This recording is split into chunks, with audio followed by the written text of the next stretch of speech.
Good morning all of you. This is the fourth video lecture of chapter acid base and salt for class 10th. ये चौथा video lecture है। इससे पहले के 3 video lecture complete हो चुके हैं। जिन्होंने अभी तक ये वीडियोस ना देखे हों वो प्लेलिस्ट में जाकर acid base salt class 10th नाम से प्लेलिस्ट बनी होगी, उसमें सारे वीडियोस तीनों पार्ट्स पड़े हुए हैं, आप वहाँ से देख सकते हैं। और गाइस, जिन्होंने अभी तक इस चैनल को सब्सक्राइब ना किया हो तो पहले इस चैनल को सब्सक्राइब कर लें और बेल आइकॉन को दबा दें, ताकि कोई भी वीडियो अगर हम बनाते हैं तो उसका नोटिफिकेशन सबसे पहले आपके पास पहुंचे और आप उसको देख सकें, ताकि आपका कोई भी वीडियो क्लास मिस ना हो। तो हमारा टॉपिक चल रहा था, जानते हैं कि कौन कौन से टॉपिक कवर हो चुके हैं और कौन कौन से टॉपिक हमें अभी कवर करने हैं। तो अगर हम देखें, इंट्रोडक्शन हम कर चुके हैं, इंडिकेटर्स कर चुके हैं cover, and property of acid and base ये भी कवर हो चुकी हैं। हम लोग पढ़ रहे थे reaction of acid and base, means कह सकते हैं कि chemical properties of acid and base हमारा चल रहा था। तो उसमें कौन कौन से टॉपिक हुए, तो जो टॉपिक बचा है वो हम कवर कर लेते हैं। स्टार्ट करते हैं आज का topic, reaction of acid and base. Reaction of acid and base, reaction of acid और बेस में हम लोग कवर कुछ कर चुके थे।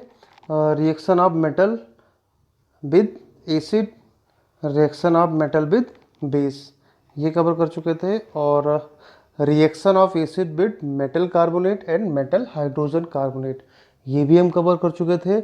मेटल कार्बोनेट की रिएक्शन कराते हैं एसिड के साथ तो CO2 साल्ट प्लस वाटर बनता है, एंड अगर हम रिएक्शन कराते हैं बेस के साथ तो कोई रिएक्शन नहीं होती है।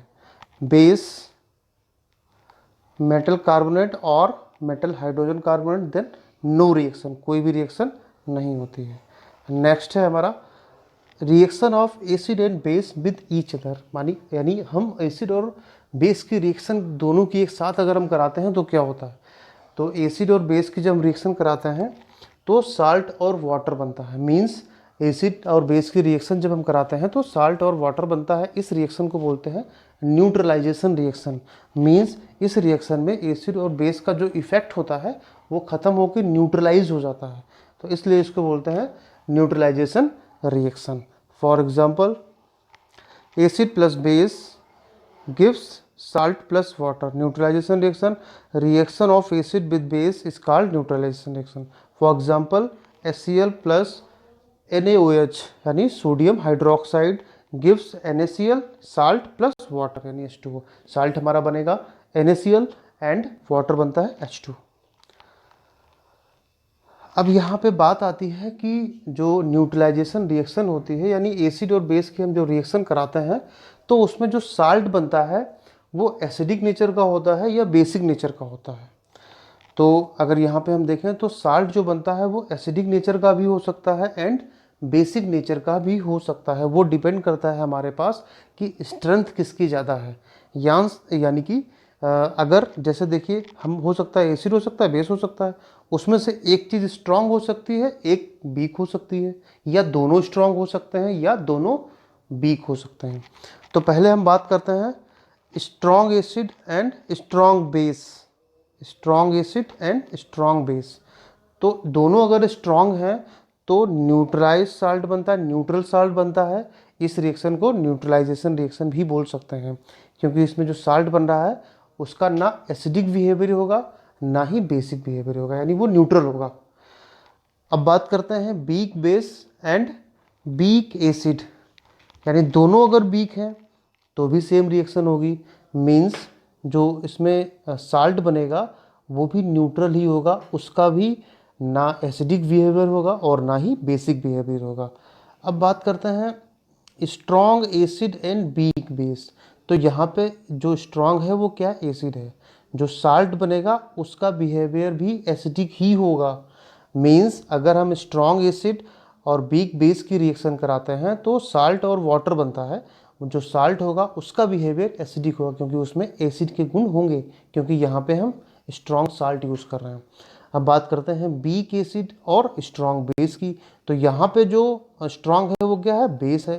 तो जो साल्ट बनेगा वो किस नेचर का होना चाहिए, बेसिक नेचर का होना चाहिए, क्योंकि यहाँ पे जो स्ट्रेंथ है वो बेस की ज़्यादा है। तो आई होप कि ये सिंपल टॉपिक है, आपके समझ में आया होगा। अब हम देखते हैं next, reaction of metallic oxide with acid. Metallic oxide जो होते हैं, मेटल की रिएक्शन जब ऑक्सीजन के साथ कराते हैं तो मेटेलिक ऑक्साइड बनते हैं। और मेटेलिक ऑक्साइड आप समझिएगा इसको, मेटेलिक ऑक्साइड जितने भी होते हैं वो बेसिक नेचर के होते हैं, और नॉन मेटेलिक ऑक्साइड जो होते हैं वो एसिडिक नेचर के होते हैं। ये आपको याद करने वाली बात है, समझने वाली बात है, जिसको आप अपने दिमाग में समझ लें ताकि आगे आपको कोई भी प्रॉब्लम ज़्यादा ना हो। तो यानी मेटेलिक ऑक्साइड की रिएक्शन आप कराएंगे एसिड के साथ, तो मेटेलिक ऑक्साइड जो होते हैं वो जो होते हैं वो बेसिक नेचर के होते हैं। मीन्स कह सकते हैं कि मेटेलिक ऑक्साइड सारे बेस हो गए, वीक बेस होंगे, यानी बेसिक नेचर के हैं तो बेस ही होंगे।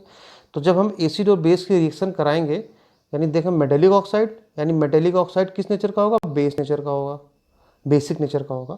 और एसिड और बेस की जब हम रिएक्शन कराते हैं तो क्या होता है, साल्ट प्लस वाटर।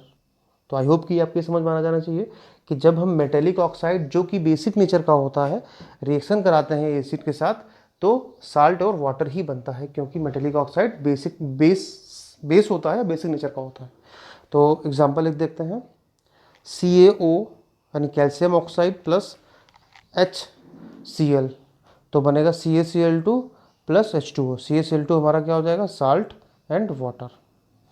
तो फिर इसको समझ लीजिए कि जो बेसिक ऑक्साइड होते हैं मेटेलिक ऑक्साइड होते हैं वो बेसिक नेचर के होते हैं, और बेसिक नेचर मीन्स बेस होते हैं। तो बेस की रिएक्शन अगर हम एसिड से कराते हैं तो क्या बनता है, साल्ट और वाटर। ये हम इससे पहले पढ़ चुके हैं।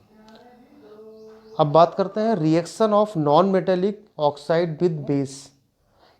अब नॉन मेटेलिक ऑक्साइड जो कि होते हैं एसिडिक नेचर के, तो एसिडिक नेचर के होंगे तो एसिड के साथ रिएक्ट नहीं करेंगे, तो ये रिएक्ट करेंगे इसके साथ, बेस के साथ। अब ये एसिड और ये बेस सेम रिएक्शन, एसिड और बेस की जब हम रिएक्शन कराएंगे तो साल्ट प्लस वाटर ही बनेगा। Means non metallic oxide acidic nature का प्लस बेस, यानी acid plus base gives salt plus water, same reaction हो जाएगी। फॉर एग्जांपल CO2 जो होती है वो बेसिक नेचर एसिडिक नेचर की होती है, एंड CaOH का होल ट्वाइस यानी बेस, तो हमारा साल्ट बनेगा CaCO3 calcium carbonate and H2O यानी साल्ट प्लस वाटर। तो ये हमारी रिएक्शन कंप्लीट होती है एसिड और बेस की। तो हम एक बार ओवरव्यू देखते हैं कि कौन कौन सी रिएक्शन एसिड की है और कौन कौन सी बेस की है। ये आपके लिए काफ़ी इंपॉर्टेंट है, इससे आप बहुत कुछ समझ सकते हैं, क्योंकि ऊपर जो हम पढ़ चुके हैं वो डिटेल में था। ये आपको एक छोटा सा होगा शॉर्ट फॉर्म में जो आप अच्छे से समझ सकते हैं, क्योंकि आप डिटेल वाला समझ चुके हैं। तो अगर हम बात करते हैं रिएक्शन ऑफ एसिड की जो रिएक्शन होती है सबसे पहले हमने बताई थी मेटल कार्बोनेट के साथ। चलिए, जब मेटल कार्बोनेट के साथ रिएक्शन होती है या मेटल हाइड्रोजन कार्बोनेट के साथ, तो सेम रिएक्शन होती हैं। अगर आप देखें इनको तो उसमें क्या बना, साल्ट CO2 प्लस वाटर, दोनों जगह सेम रिएक्शन है। सेकंड रिएक्शन है यानी जो कि एसिड और मेटल की है, ये भी हम आपको बता चुके हैं, ये भी इंपॉर्टेंट होती है। एसिड और मेटल में हाइड्रोजन गैस रिलीज होती है, और हाइड्रोजन गैस जो रिलीज होती है तो हाइड्रोजन गैस रिलीज होती है और साल्ट बनता है। अब बात करते हैं एसिड और मेटेलिक ऑक्साइड की, जो कि मैंने अभी बताई। मेटेलिक ऑक्साइड किस नेचर के होते हैं, वो बेसिक नेचर के होते हैं। ओके, तो क्या बनता है, salt plus water. Acid plus base, ये भी न्यूट्रलाइजेशन रिएक्शन है, तो इसमें क्या बनेगा, साल्ट प्लस वाटर। अब बात करते हैं रिएक्शन ऑफ बेसिस की, सेम रिएक्शंस हैं। अब आप देखें इसमें कंपैरिजन करते हैं, बेस प्लस मेटल, यानी मेटल की रिएक्शन कराते हैं बेस के साथ तो हाइड्रोजन गैस यहाँ पे ही बनती है, लेकिन सारे मेटल जो होते हैं वो बेस के साथ रिएक्ट नहीं करते हैं। बेस प्लस मेटल कार्बोनेट या मेटल हाइड्रोजन कार्बोनेट, दोनों के साथ रिएक्शंस नहीं होती हैं, कोई रिएक्ट नहीं करता है। बेस जो होता है वो मेटल कार्बोनेट या मेटल हाइड्रोजन कार्बोनेट के साथ रिएक्शन नहीं करता है। अब ये बेस एसिड के साथ रिएक्ट करते हैं, वो सिंपल सी बात है, आपको सबके समझ में आनी चाहिए, साल्ट प्लस वाटर बनता है। और बेस नॉन मेटेलिक ऑक्साइड के साथ भी साल्ट प्लस वाटर ही बनता है। तो ये आई होप कि आपको ये रिएक्शन समझ में आई होंगी। तो ये टॉपिक हमारा यहाँ पे कंप्लीट होता है। नेक्स्ट वीडियो में हम अगला टॉपिक कवर करेंगे, पीएच स्केल। तो तब तक के लिए ये जो वीडियो है, इस वीडियो से हम आपसे एक क्वेश्चन पूछते हैं। जैसे कि मैंने बताया मेटल, इस क्वेश्चन का आपको जवाब देना है कमेंट बॉक्स में। वन वर्ड आंसर है, तो क्वेश्चन है वन वर्ड आंसर ही होगा। तो इसमें आपको बताना है कि जो वन लाइन्ड आंसर हो सकता है कि जो हाइड्रोजन गैस होती है, जब हम मेटल की रिएक्शन कराते हैं एसिड के साथ, तो उसमें से हाइड्रोजन गैस इवॉल्व होती है, निकलती है। तो हम कैसे बता सकते हैं, कैसे प्रूव कर सकते हैं कि जो गैस निकल रही है वो हाइड्रोजन गैस ही है? इसका जवाब, इसका आंसर आप कमेंट बॉक्स में लिखिएगा। अगर आपको ये वीडियो अच्छा लगा है तो आप इसको लाइक करिए और अपने फ्रेंड्स को भी शेयर कर सकते हैं। Thank you so much class.